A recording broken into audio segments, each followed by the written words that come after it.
This thing called love, we all want it. We're all chasing it, but we don't know it when we see it, and we don't know how to give it when we want to. You're not asking too much, you're asking the wrong thing. You really are. Yeah. For both men and women. We're asking for the tall guy. The average height is 5'8". You have to be able to look deeper in everyone. Really, the wounded child is the one that's showing up Oh, yeah. in a relationship. 1 Corinthians, the 13th chapter. When I was a child, I spoke as a child, I thought as a child, I reasoned as a child. When I became a man, I put away childish things. Why did they stick this in the middle of a love chapter? I came to a revelation. Unless you put away the inner child's thinking and mentality, you will not even have the ability to love and do what it says through the 4th and the 8th. You will not get out of this life without certain levels of trauma. We have to have the grace and the love to cover certain parts of them. That doesn't mean you accept abuse. That means you ask the question, can my love cover that? And when your love can't, walk away. My 22-year-old self said, I do. But I have had to say I do many times. At each stage, there is different work to do in order to say I do. 42 years of marriage. What's the one thing that we can implement into our life to love better and perfect our love walk?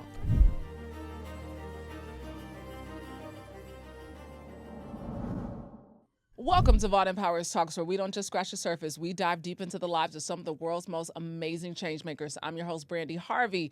Y'all, we got a good one today. We about to grow up in love today. Love McPherson is an author, speaker, and engaging media personality on a mission to impact generations and heal relationships by teaching individuals how to love better. In 2010, she founded her relationship coaching company, Love Infinity Incorporated, which has enabled her to make a global impact speaking to national and international audiences. Love has been a reoccurring guest on the #1 news broadcast in Chicago, has appeared on Bravo TV's Real Housewives of Atlanta, Windy City Live on ABC Network and TV One Network. Her expertise has also been featured on media outlets such as NBC, VH1, Brides Magazine, and People Magazine, just to name a few. Love considers her greatest success to be her 42-year marriage to Anthony McPherson. Vaught Empowers Talks welcome passionate author, captivating speaker, and relationship expert Love McPherson to the show. Oh, wow. Now, that was a big one. I appreciate all of that. Because that is all of you. Love, we were just talking about this off camera before we got on.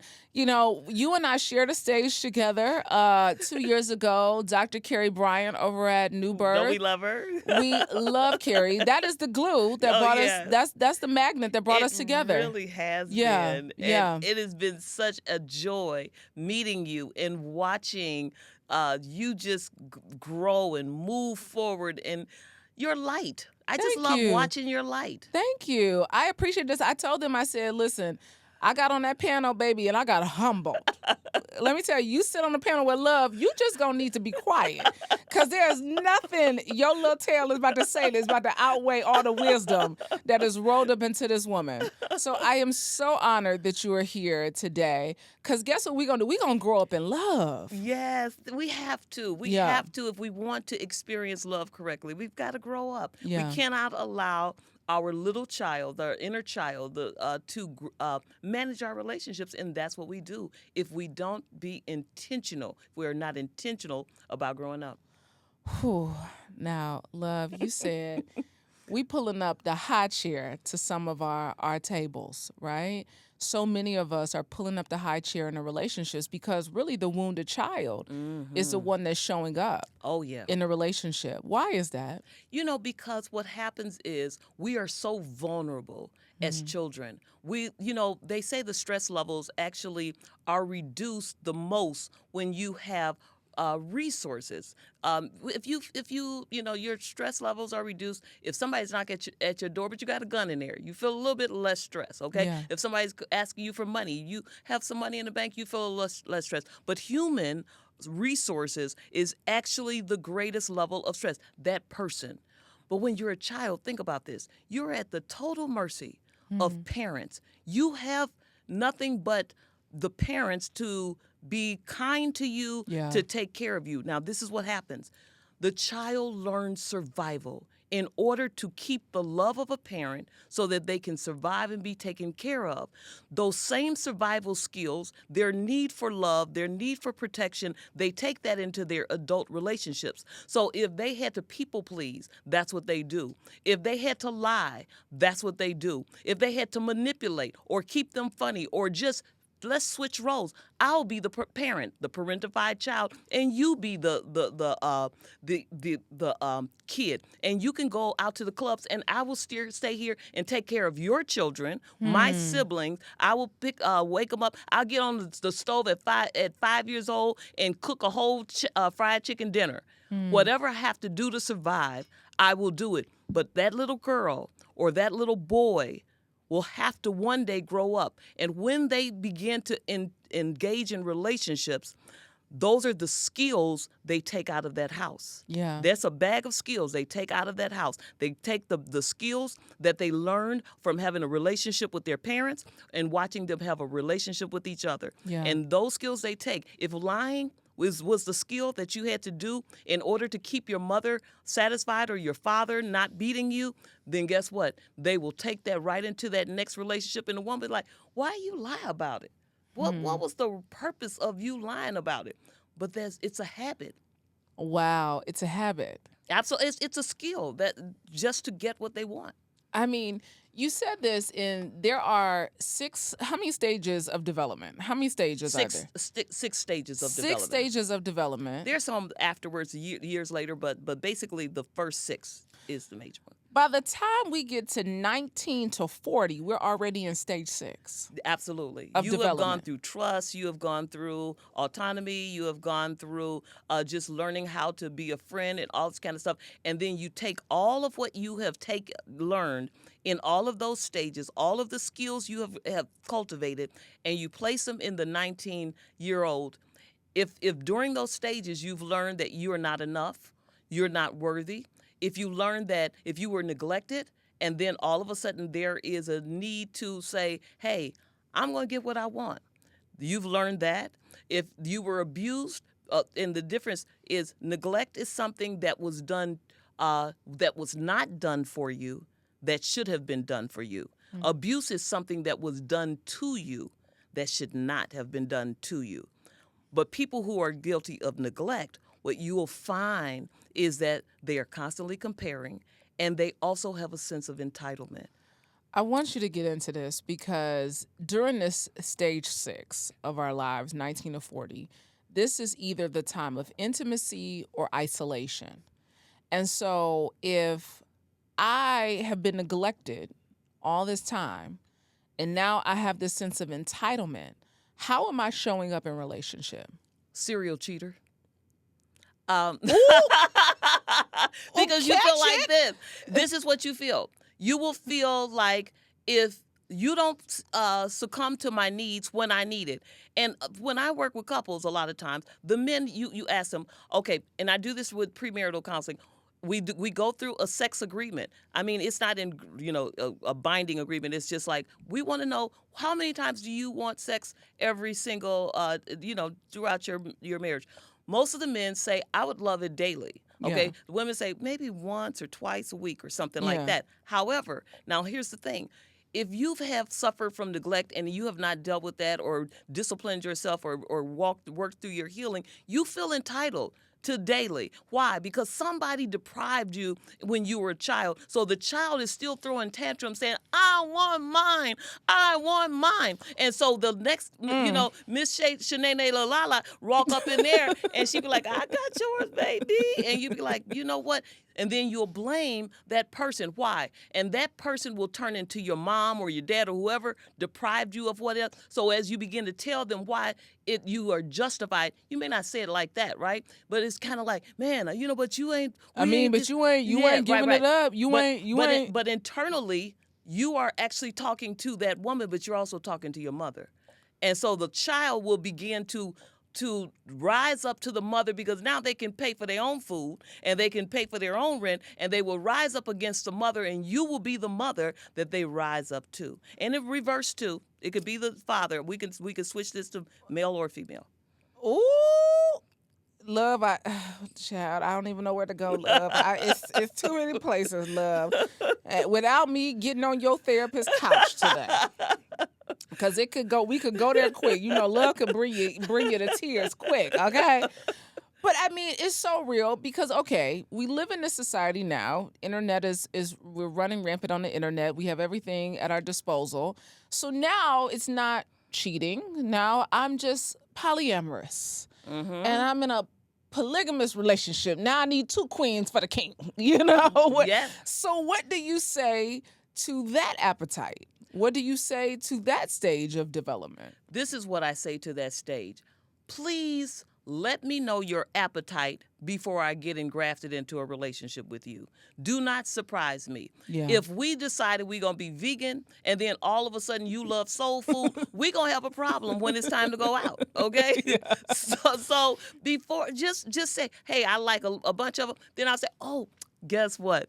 We are not a match, and I get to walk away if I have enough self-esteem to believe that I will get somebody else, or if I will live in reality and realize I'm not going to change them out of that type of way. So it's healing on both ends, but you have to have the courage to walk away from what you know somebody has told you. But you also have to have not the little boy who's the liar, but somebody who have the courage to actually tell the truth about what they want, stand on it, say it with your chest, and leave alone those people who are not going to fulfill that fantasy or desire. That's the part right there.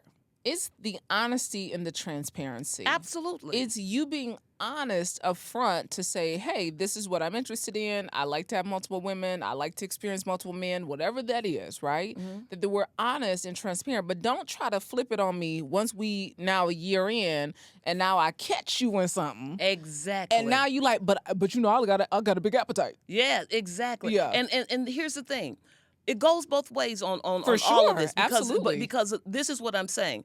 A lot of times what you'll find is the men who do have the courage to tell the truth, they get badgered. I mean, these women come at them. Yeah. No, let me tell you know what?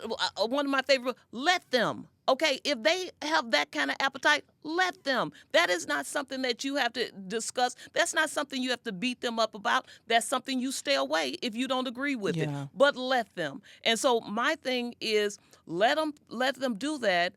But don't encourage them to go undercover because they are afraid of the ridicule and the voice of you after they tell you the truth. Or because even though they tell you the truth, you still don't listen. You still believe you have some kind of magic power to change them. But please have the courage, men, to tell the truth.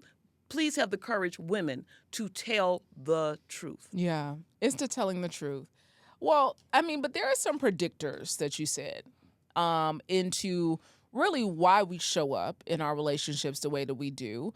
One of those things is one of the top reasons or predictors of divorce is contempt for your spouse. Yes, that's and one so of the this plays into that contempt, right? Because you hear things on the back end or you don't believe them on the front end. Yes. And so now the contempt grows. Yes. See, contempt is that I look down on you because of who you are. I am better.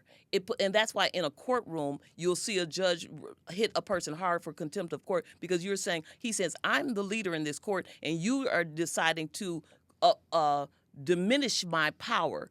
So the woman, that shows up through eye rolling like, I got 4, she might have 4 children. Oh, I got 5. My husband is just a big baby. That. I hear that so much from people. Right. Yeah. And so it's the contempt as though I am better, I am more learned, I am more educated, or I make more money. And that whole contempt thing is one of the top 4 predictors of a divorce, according to research. Wow. The contempt. Yes. And this is the thing about the contempt. Contempt is actually the opposite of adoration. And what we have is one of the reasons why, especially male children, the contempt is so egregious to them is sometimes, not all the time. A lot of them have issues where the mother never looked at them in a loving way. Yeah. But those whose mother adored them, there was adoration, or the grandmother who adored them. and the male child, adoration. What ends up happening with that adoration is they get used to looking at a look in their eyes. That when somebody loves you. Yeah. You know when you got their heart. You know how to manipulate and walk up behind your mama and kiss her on the jaw, and she'd be like, Boy. exactly. Boy, get on, move. I'm trying to cook, And so they learn that the mothers get a lot of their emotional needs met. And so that whole adoration piece happens. And then when the wife comes, she smells your dirty drawers. So she ain't really adoring you like that after a while. It might start off as adoration. And then all of a sudden it's just kind of, it's real. And you don't get it. But Sinead and Lala still give you that look. You understand what I'm saying? So you have to see that there is temptation out there sometimes when there is adoration that has been lost, and now you have it and you're used to it. You thrive with it, and so when that happens, it can affect your relationship with your spouse. I mean, but you said this in one of your Grow Up in Love sermons, in the Grow Up in Love sermon from the Church of Love McPherson. You're not asking too much. You're asking the wrong thing. You really are. Yeah. And here's the thing, and let me tell you something. That is true for both men and women, especially as I watch what's happening today. I look at one of the questions they asked me was about he's a 10, but he has Oh yeah. but his car is junky. Yeah. And they said a lot of times that is. I said, oh, then he's still a 10 because we can always go clean up the car. Yeah, we can pay somebody to do that. Right. Yeah. But if his heart is junky, if he's raggedy, and I'm not even talking about his clothes. But a lot of times we're asking for the perfect guy. We're asking for the tall guy when most of the majority of what's in America, the average height is 5'8". Come on, let's talk about it, love, because we got to grow up in love. We're asking for the rich guy when our black men are making the statistics show, and I'm not here to, but the statistics show whether it's been systemically driven, it is opportunities. They are 10 times less than their white male counterparts. 10 times less than their male counterparts. For many reasons, for various reasons. They didn't even start off at the same line. Absolutely. And what we're asking for such a small percentage of what's out there, and we're asking, most of all, what we're asking too much for is this. We're asking for people to heal our broken spaces. Mm-hmm. We are asking for people to be our mothers and nurture us and love us and adore us. We're asking for people to understand and predict what we want, even when it comes down to food. We're asking. That is just absolutely ridiculous. That is because you are not communicating. That is because you are not reality of. Everybody walks into these relationships with broken parts of them. Yeah. Everybody has been damaged at some point. If it wasn't in your home, walk out those doors and face the racism in this country. And I promise you, you will experience it on a job or somewhere, a friendship. You will experience it. You will not get out of this life unless you dive right away without certain levels of trauma. Yeah. And so when we come in, we have to have the grace and the love to cover certain parts of them. Now, let me tell you something. That doesn't mean you have to go into dysfunction. That doesn't mean you accept abuse. That means you ask the question, can my love cover that? And when your love can't, walk away. Don't keep moving. Yeah. That's so good, love. I love when you say that. Can my love cover that? Yes. And I think that that's the thing that we're not asking, right? Because you talk about how love goes from passionate, honey, all the dopamine and serotonin is getting dropped off. Baby, you on drugs. Baby, you on drugs, okay? This gonna end. You have to make a decision after that's over. You got to make a decision. Yes. And I think that is the thing. And it moves to compassion. Yeah. That decision. Are you going to be compassionate with your mate? Are you going to now begin the work? 42 years in May. which is next month. Married 42 years, yes, y'all. married. Married and it's 42 years. And 42 years to one man, My not whole like 10 lifetime. over here, 12 over here. That it's 42 years for one man. The one man. But my whole lifetime. My whole lifetime. Yeah. And let me tell you something. Because of that, it was, and people look at that and they say, oh, they've been married 40, they've been married 5. The glory is not in the marriage of 42 years. You know what it is in? It is in the fact, it's not even that we love each other still. It is that we like each other. Yeah. Because let me tell you, there are people, even your grandparents, who sat in those marriages and they were not soulmates, they were cellmates. They had no other choice. Yeah. Okay? Yeah. And there's people right now who are sitting in marriage, they are cellmates. They are not soulmates. However, if you keep doing the work, because every single part of those stages of life and that happen to you, they bring challenges, and you've got to adjust. So it is, my 22-year-old self said, I do. But I have had to say I do many times. After we buried our parents and we evolved, I do still. Because you change. You're a different person. After you have children, you look different. You feel different. You experience life different. I do again. After you begin to get older, your body changes. I do again. It is a constant I do. And at certain ages, people say, I don't. Not anymore. And so what I am saying to you is, you at each stage, there is a different work to do in order to say I do. Yeah.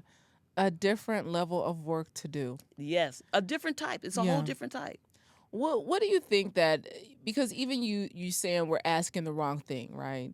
I mean, and I kind of want you to go back to this because, I mean, you married a tall man. Like, and she got tall children, okay? They tall. Everybody tall around here. It's the giants, okay? But there are women who are like, I can't get with a short king. I can't do the short king, love. I know he might be the one, but he 5'8". And I can't do it. What would you tell them? I will tell them the exact same thing that I actually told my daughter, for real. My daughter is tall, like you mentioned, and what ended up happening is, because the short men actually kind of abused her, because there were some levels of jealousy or resentment, I should say, resentment. So they would treat her a little funny, oh, how's the water up there? Just kind of making little snide remarks. So I saw her develop defensiveness against short men. So even when the nice ones came around, I could see that she would actually look over their head and do kind of one of these things. And I said, Tiffany, I think you act badly around short men. What is going on? So we kind of had this conversation, because we'd have real talks. This is what happens when your mama's a therapist. Let's just go ahead. So she was just like, Mom, I'm just over it. The way that, they treat you and stuff like that. And so I said, well, here's the thing. She says, I just don't believe God has for me a short man. And I said, Tiffany, that may be true. I said, but here's the thing. What you are doing is the same thing they do to you. Both is rejection. Men are rejecting you because of your height, and you're rejecting men because of their height. I said, so you are reaping what you're sowing. I said, until you accept short men and treat them kindly and value them for whatever height they are. And I'm not saying you have to date them. I'm not saying you have to marry them. I'm not even saying that God has this for you. I am just saying your attitude, your heart has to be open, that you don't judge that package and discount it, because it's about love. Yeah. And so she says, you know what, Mom, I'm going to work on that. She did work on it. And she said, Mom, I finally think I'm there, where I treat, and I saw her. It was the fruit of it. I could see that she would treat shorter men kinder, and she had more tolerance for the short men and things like that. And God blessed her with a beautiful husband. And he's right there at the height he should be, with her in her heels. So, yes. So, I'm happy. I love my son-in-law. Listen, I love that. I'm going to be honest. I done gave some short kings a good try. Yes. You know what I'm saying? Like, and I might be taller than him when I put these heels on, but baby, is your back? No, I'm just like, some things might be short, but other things need to be long.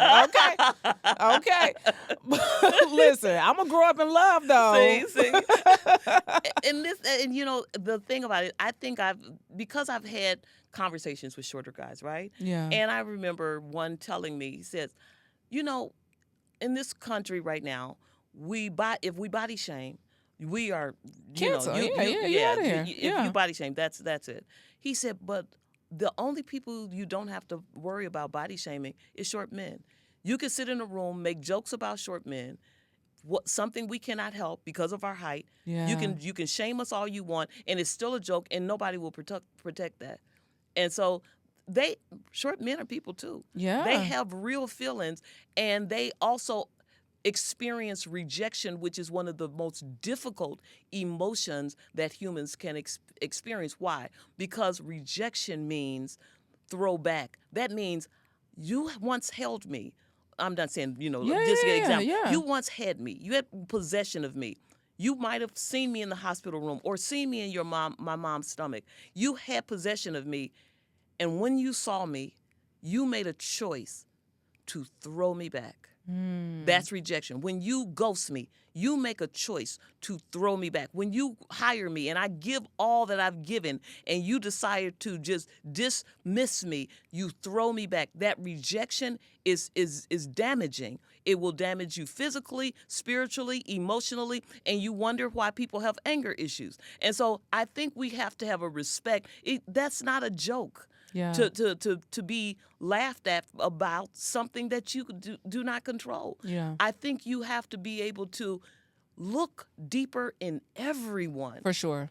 I don't care if it's a black woman, look deeper. If it's a tall black man, look deeper. Because the man that I had before my husband all those years ago was shorter than me. So it was not about, I want to pick somebody tall. I wanted integrity. I think those are the things, love. And I think sometimes there are people like myself who look at those things later on, right? Yeah. Because my 19 to 40, in that stage of development, I was trying to work through some stuff. Yeah. Right? I finally got me some therapy. I started working through that neglect and that entitlement and that comparison and all of that I had to work through. So by the time I got to 35, I'm like, I'm ready to grow up in love. You see? So now you're like, I'm open to a short guy. I'm open to it. Now, all y'all don't need to be coming up emailing and stuff, Vault, talking about. There she go.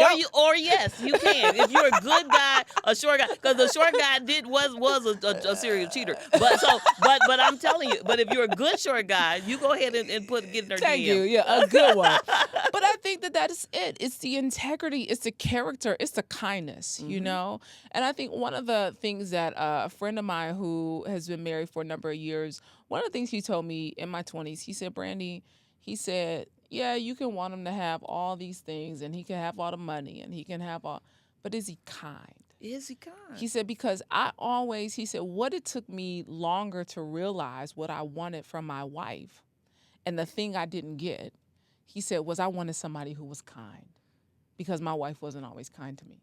The thing about it is the short, you can be tall, but by the time you get to my age, you could be leaning over because of, age. Yeah. The thing about it is tall will not carry you through a marathon marriage. It just will not. Take it from me. Tall is not what I see when I come to my husband. He's tall. I don't look at and say, oh, he's nice.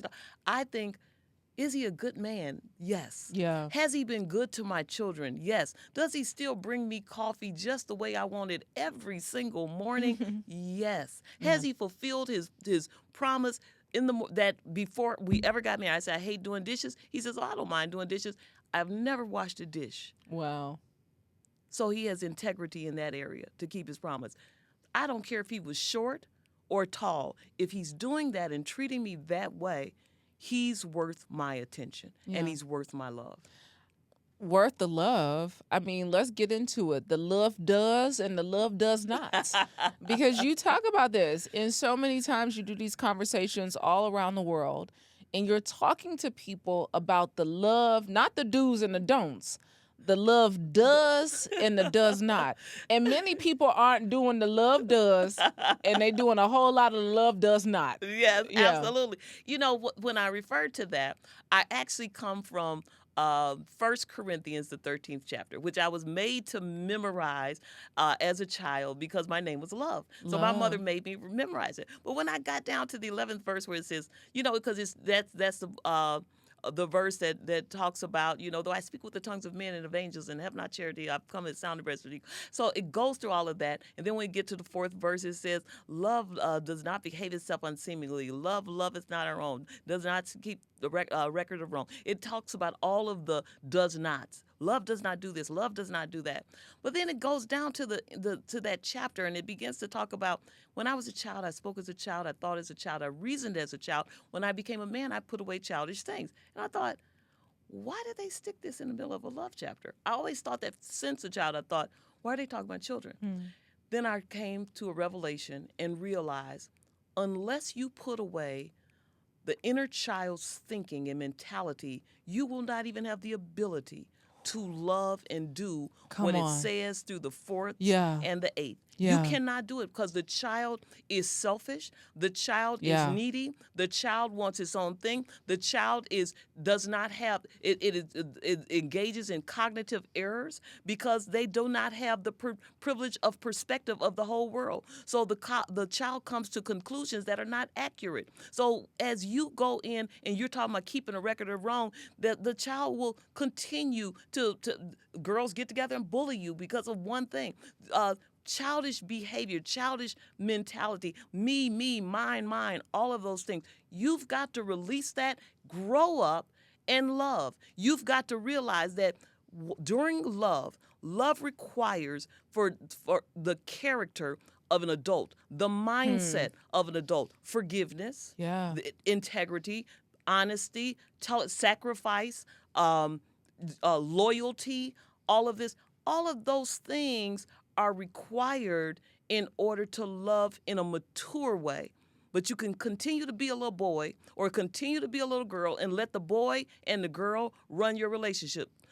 Daddy, for instance, if you were that child who waited in the window for your father to come home or not come home but to come pick you up. They promised you, I'm going to pick you up this weekend. They didn't live with you. Pick you up this weekend, I'm going to take you someplace. You get dressed, you're excited, you looking, you waiting for him, and he never shows up. Yeah. Guess what? What ends up happening is that spouse or that boyfriend or that girlfriend who is late or cancels a date, that little girl or that little boy will show up and show out. Baby. They will tell you everything they wanted to say to their father. They will the trauma of that will show up and display itself. Love, get off my street. I need you to get up out my business, love, because I'm telling you, until I went to therapy, I mean, let me tell you, the tantrums. Yes. The tantrums, the little 8-year-old, the disappointed 8-year-old, the one waiting, the one who got promised the bike and the bike never showed up. All of those memories, they come up and they show up, and I'm sitting there and you tell me you're going to do something and you don't do it, baby. Ready for it. Here we go. And let me tell you something. That little 8-year-old girl, a lot of times you will find that 8-year-old girl is the one. And I'm not talking about you. I'm just talking about in general. You talking about me, but go ahead, girl. That 8-year-old girl like is the girl who'll be like, and to make up, she ain't saying this part, but it's internal, to make up for daddy who didn't show up with the bike. I want you to not take me to no Cheesecake Factory. I need you to have this for this. And I need you to buy me this. Why? Because somebody neglected you, and in your brain, in your little child's mindset, it said, if he loved me, he would show up with gifts that I saw my little friend when I went over her house. Her daddy had gotten her a doll or a bike or this and this. If my daddy loved me, he would do that. So when that man shows up, he better show up with your bike. Baby, he better show up with your Barbie. He better take you to the best experience possible because you missed too many experiences. Honey, you better call them the 3 wise men coming bearing gifts, baby. You better come following the North Star. Honey, listen. But that is the part of the grow up in love, because when you start to grow up and you start to love yourself better and you start to treat yourself better and you stop neglecting yourself, well, then I'm not I don't need to demand that from you. You really don't. Yeah. And so, and let's flip that. We got to flip it because you got to talk about both sides. What ends up happening also when a lot of men have mother issues and they are dealing with a mother who was disapproval. I talked about adoration, but I did talk about that critical mom, that dismissive mom. That mom was hard on them because she was she was being the mother and the father in that relationship. And so he missed the nurturing. No, my mom didn't really give me love. No, my mom, I knew she loved me. She worked real hard. But no, we didn't have any hugs. There was no I love yous or any of that stuff. So when that woman shows up and she is giving all of that, you don't even have the capacity and the skills to receive it. You demand it. Why can't you be nicer? Why can't you understand the load she's carrying? You know why you can't?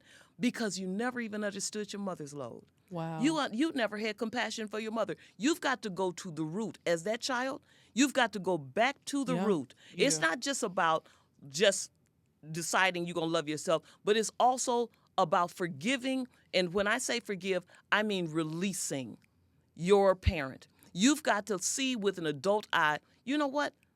That's all they had. And I'm not saying they couldn't have done better, but you do have to say, you know what? This is all they knew. They were still in their child state. And so it wasn't personal towards me.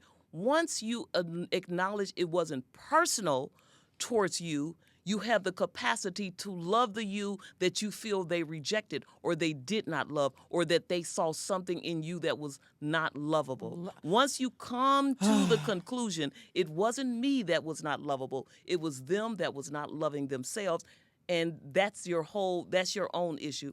Once you give that to them to solve, you unpack that off of you, you separate and cut the umbilical cord from that they had over you, you cut that on purpose and intentionally, and you begin to live your life and say, I will begin to love me. So you know what? I look at these arms with they're covered right now, but they got little wings, and I said, arms, I love you for writing what I need you to write and typing and fixing my hair. I will tell the body parts that we'll like, oh, I just hate this about me. I don't hate anything. I thank my knees. I thank my teeth. I thank I thank everything about me and thank God for giving it to me. Why? I am grateful. I am grateful. And once we begin to love the parts of us that we felt was unlovable, I'm still talking about self-love. I'm talking about the physical parts. Yeah. I'm talking about the inward parts. I'm talking about the little girl who got molested and did not say anything. You forgive her. You go look her in the eyes and you love her. You go look at the little girl who was bullied and everybody shunned her. You go and look at the little boy who had to sell drugs to help take care of his family.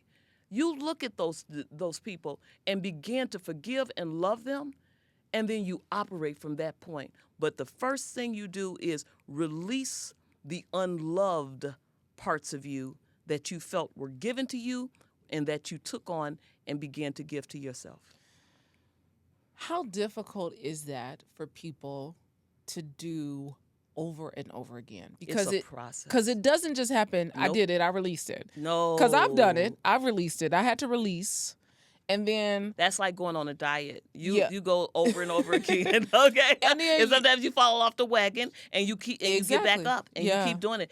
It's both loving yourself and forgiving yourself is actually a process. To say it is an event. You say, I have decided that I'm going to love myself. That's an event. I've first decided I'm going to forgive myself or I'm going to forgive you. That's an event. However, you walk the process out daily.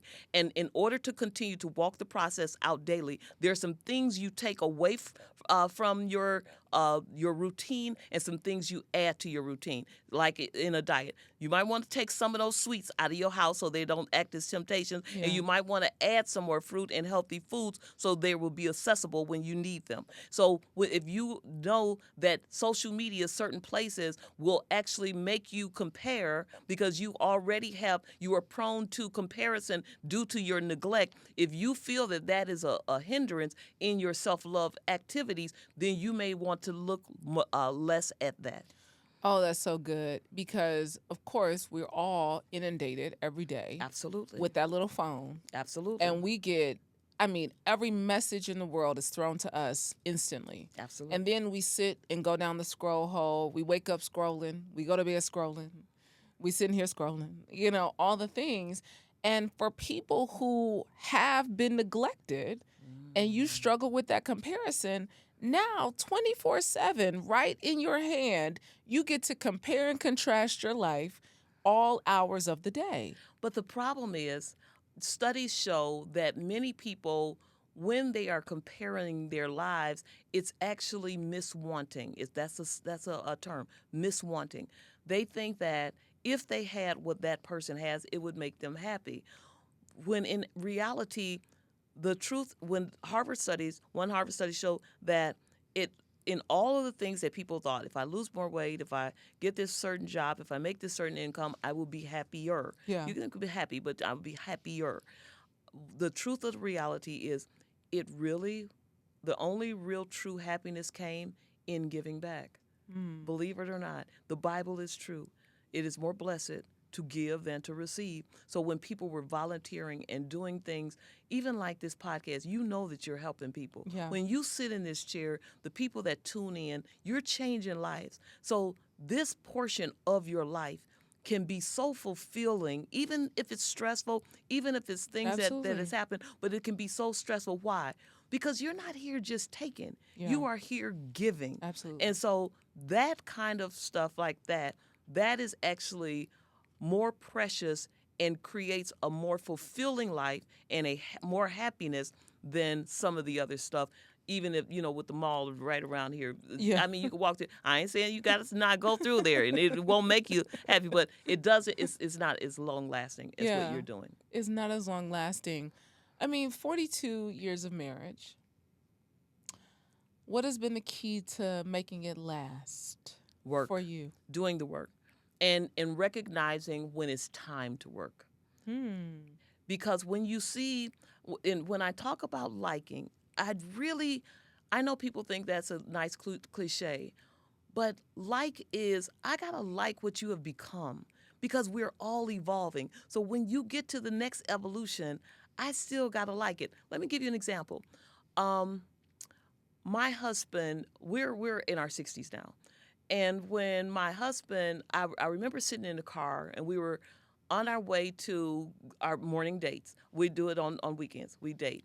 And so you all date. Y'all been married 42 years. Every and you week. Still date every week.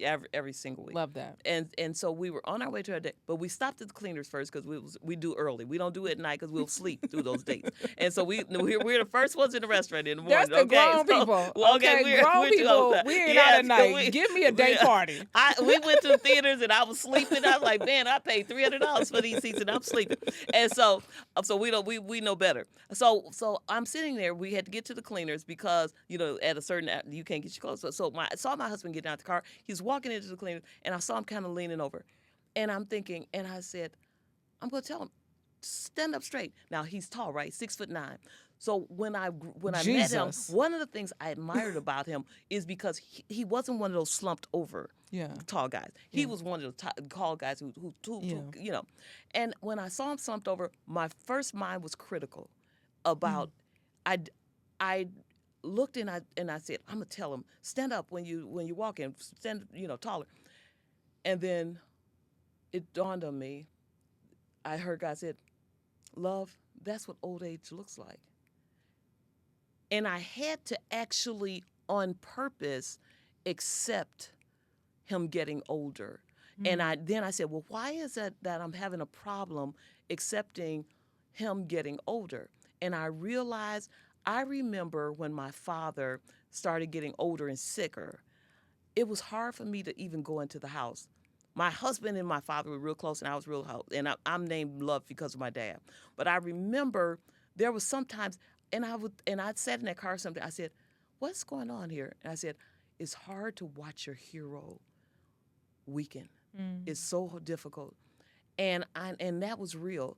And I realized that day in the cleaners, I had not resolved that.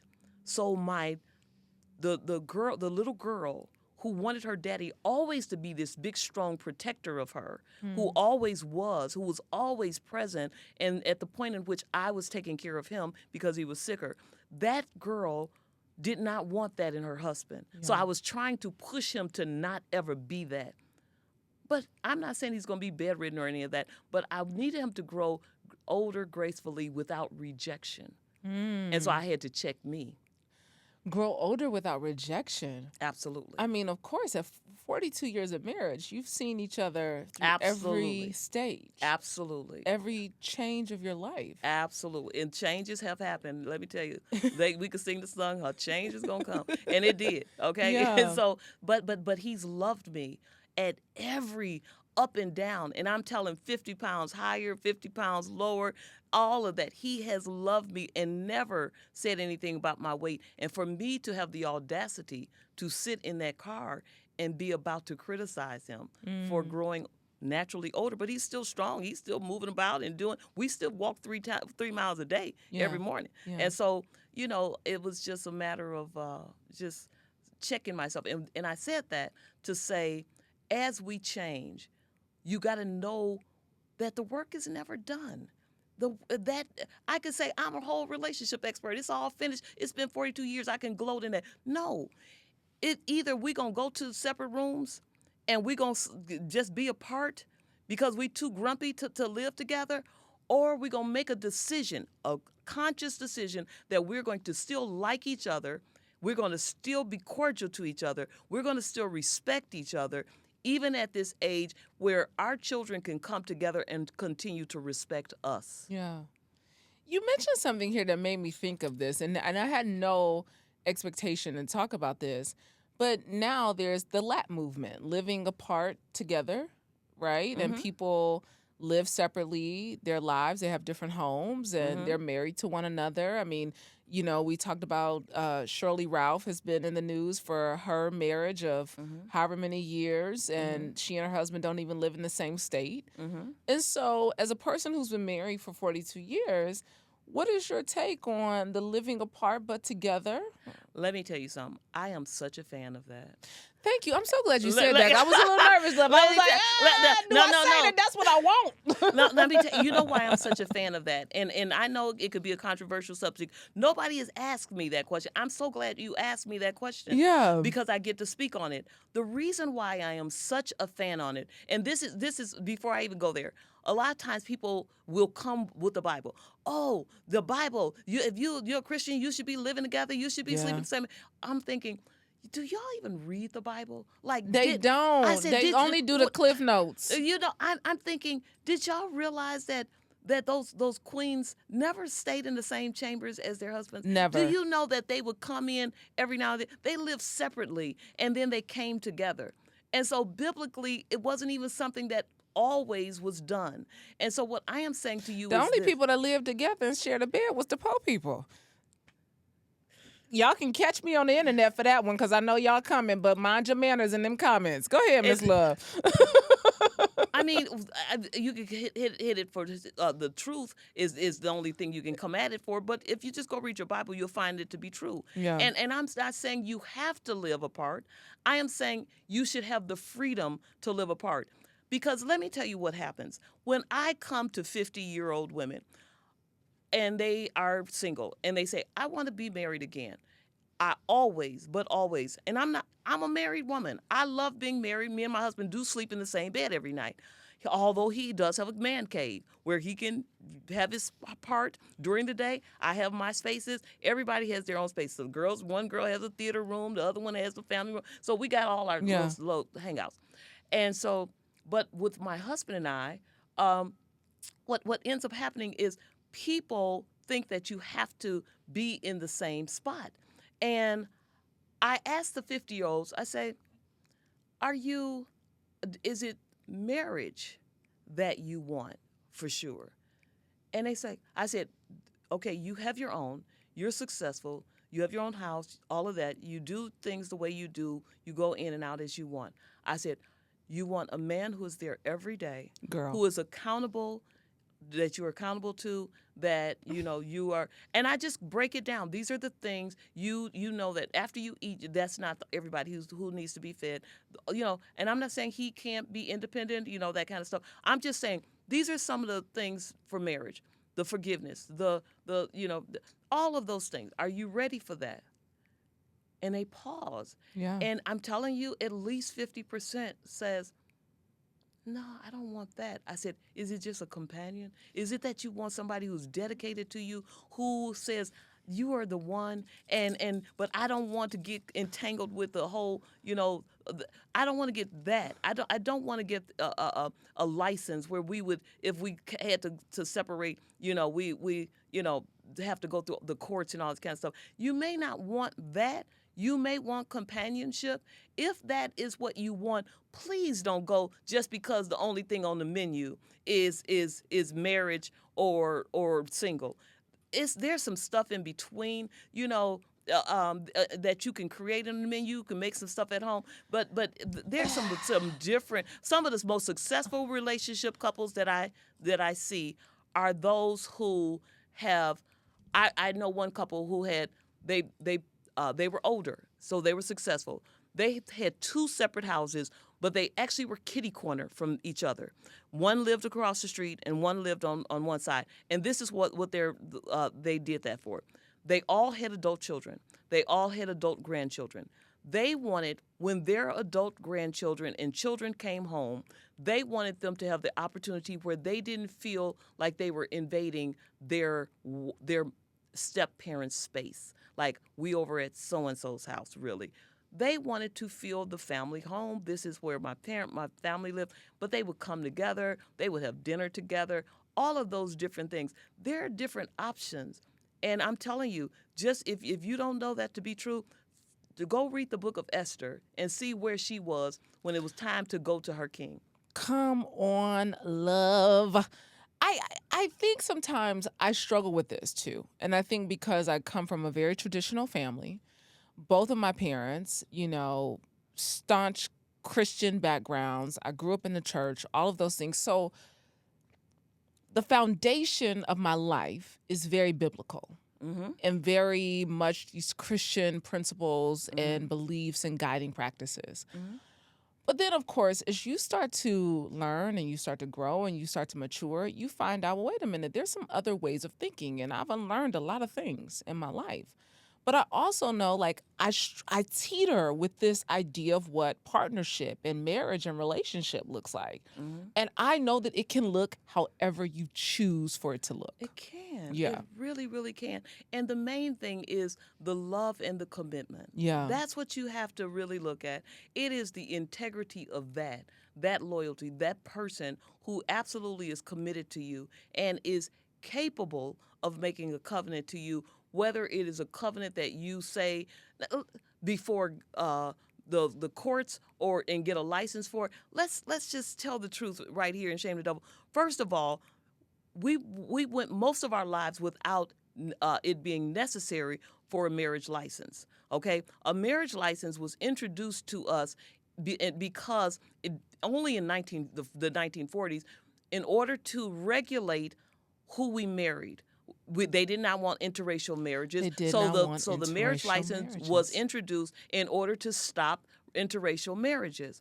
And so as a license that they can regulate. So now it is not God that's getting you into these relationships. It is the government that controls you getting in and the government that controls you getting out.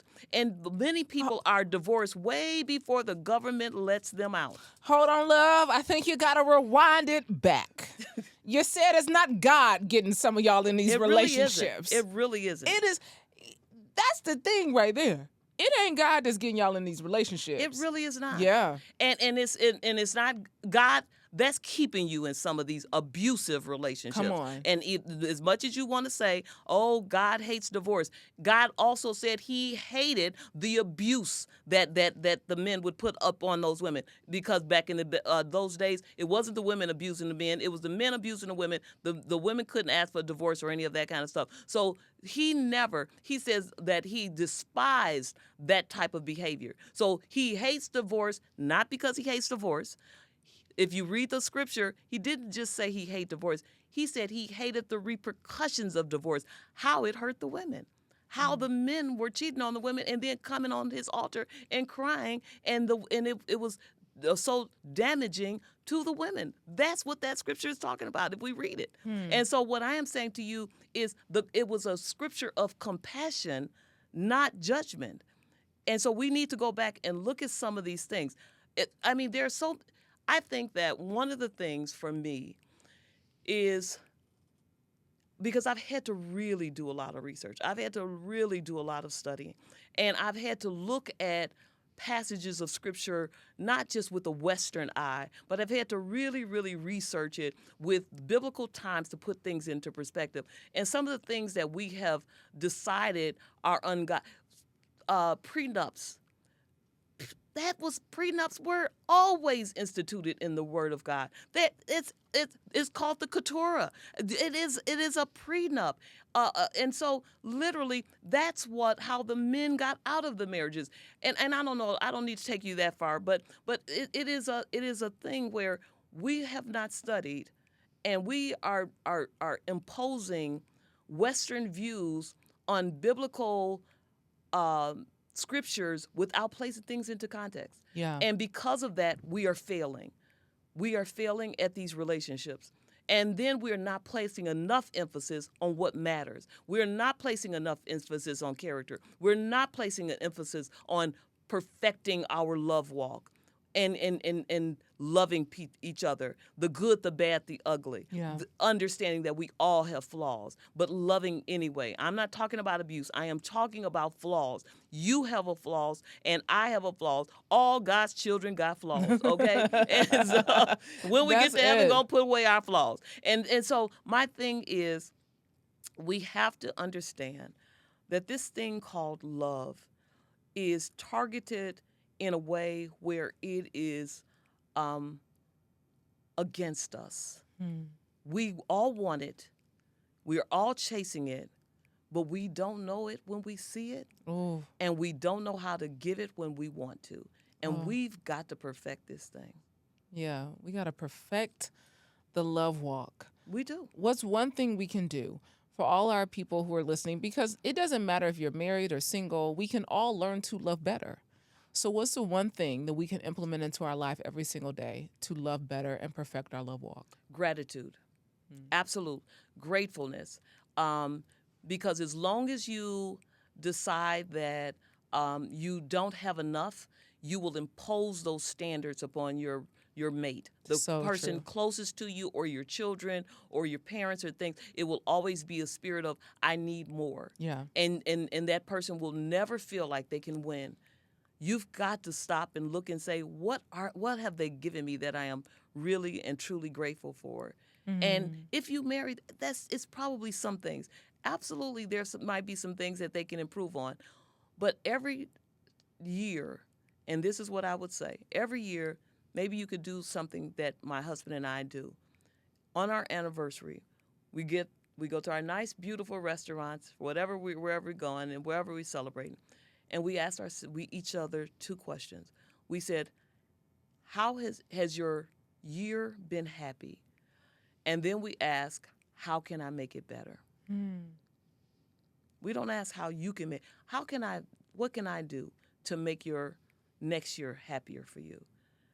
And it's not about, we're not just talking about happy, we're talking about more peaceful, give you more peace, give you more grace, to do better to support you at this stage of your life. And we listen. And when they answer, we cannot become defensive. That's the rule. You listen to learn, not listen to defend. But what about you is no what about yous. It is a exploration that we take down and we learn from and we seek to implement in our love relationship. Listen to love. Yes. Yeah, listen to love. I think we can all listen a little more to love a little better. One word, love, that you are committed to in this season of your life. Giving. Why? Because I am at the stage in my life until where you realize you're on the other side. And I am giving because I am leaving a legacy on purpose. And I'm actually almost at that stage where where I operated in my marriage. This is what I did. On purpose, I set out to say, when I was raising my family, I said, I would like at 70 years old, I would like to come to the table, like a Thanksgiving table, and I would love my children to come. And I want them to come not under duress. I don't want them to come because I pressured them, manipulated them, guilt tripped them. I want them to actually be there. I want them to choose to be there and enjoy being there. And when they sit there, I would like them to look at my husband and I and respect what they see. I would like them to look and in spite of some of the bad things that have happened, that they can look and see that life gave them great things. And because of that, I would sit down and ask my kids as they were growing up, are you having a happy childhood? And they would say, no, because you give Krista more than you give me, or, so they would tell me, and we couldn't become defensive as parents. We had to listen. And so what I'm saying to you is, I'm reaching that, and I see positive. I see my children, when we come with our family gatherings, I see them loving to be there and appreciate it. And we have good times. One lady at the restaurant said, we was looking at your table to see if y'all had alcohol. Y'all laughed so much. No alcohol on our table. Yeah. We just have fun. Yeah. And I thank God that there were decisions made. And so at this stage of my life, it's all about giving, not just to my family, but to the world. If I can leave what I promised God and make my deal, God, if you will give me unprecedented wisdom about love because you are love, I will rebrand who you are through my teachings about love.